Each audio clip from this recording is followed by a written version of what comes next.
Just wondering if we've got the short green feed now, do we need the dry lick anymore, or is that doing the urea's job essentially? Yes, so I would expect the cattle to go off the dry lick on the green pick, because essentially your dry lick, there might be different formulations, but by and large, I imagine you got about 10% urea in there.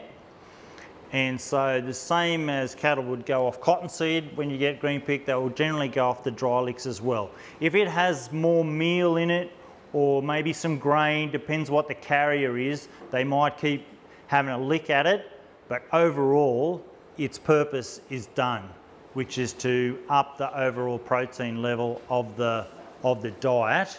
And so the green pick, the protein is not the issue. Yeah, it is the lack of energy.